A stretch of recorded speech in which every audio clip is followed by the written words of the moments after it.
When I moved from one house to another, there were many things I had no room for. What does one do? I rented a storage space and filled it. Years passed.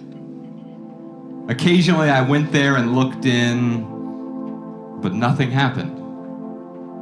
Not a single twinge of the heart. As I grew older, the things I cared about grew fewer, but they were more important. So one day I decided to undo the lock and call the trash man. He took everything. I felt like that little donkey when his burden is finally lifted. Things. Burn them. Burn them. Make a beautiful fire. More room in your heart for love. For the trees.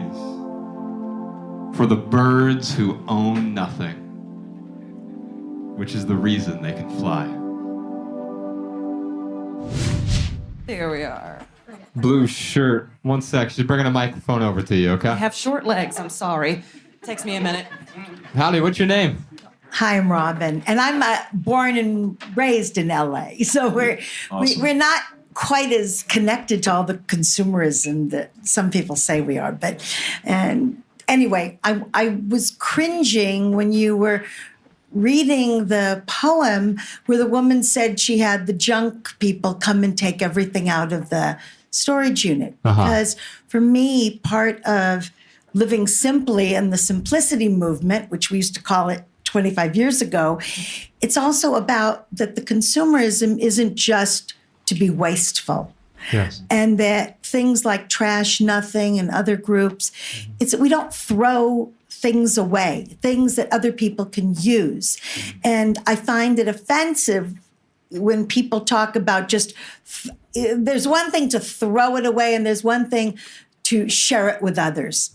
And that has also caused me to have a couple arguments with some friends where I wanted their plasticware that they were going to throw into the garbage, where I literally took it from the garbage and I said, I'll take it home and wash it. And one friend of mine said, no, it's my garbage. I can do what I want with it. I said, what the fuck? You know, I said, I'm going to wash it. And then sometimes we use it, my family, or I give it to a shelter, or it's just this idea of the wastefulness. And it does have to do with the earth. Yeah, and it does have to do with this consumerist stuff. Yeah. My wife is also, my wife is a literalist. And I think the poem's a metaphor. And when she says burn your stuff, she doesn't mean it literally, right? She means that these things are in the way. So whatever we need to do, it's just not as sexy for her to write, donate. And if you can't donate it, try to sell it on eBay. And if you can't sell it on eBay, have you considered Poshmark?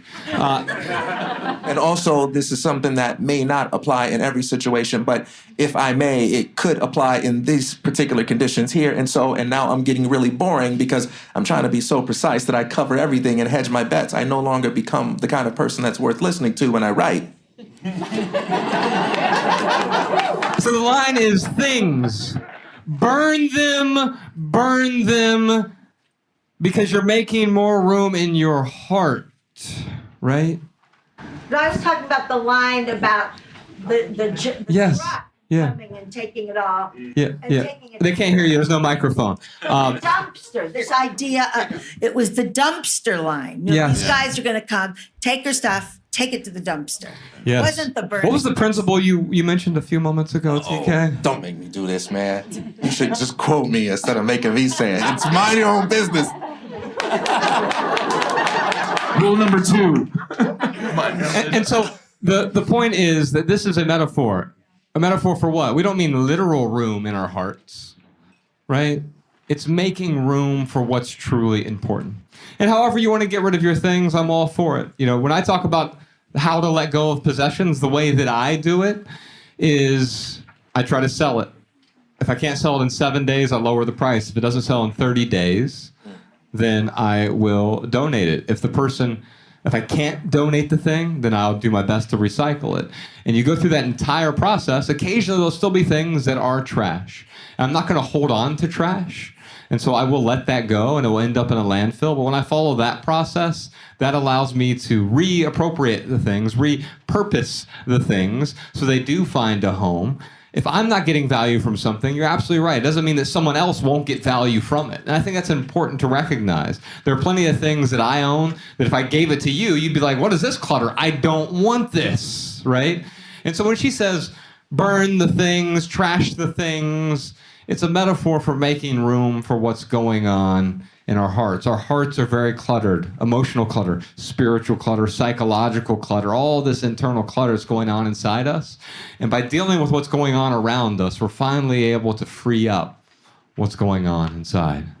Yeah. I would posit, too, that, all of the physical things that you see in this theater, eventually will become trash. Now, one of the nice things about minimalism is the less you consume, the less waste you produce. But once you take that item off the shelf, the damage is already done.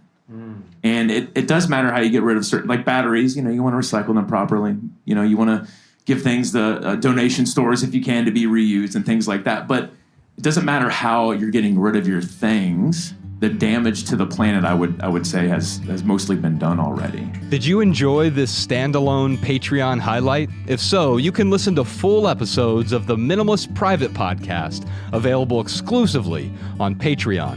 Visit patreon.com/theminimalists or click the link in the description. Your support keeps our podcast and YouTube channel 100% advertisement free.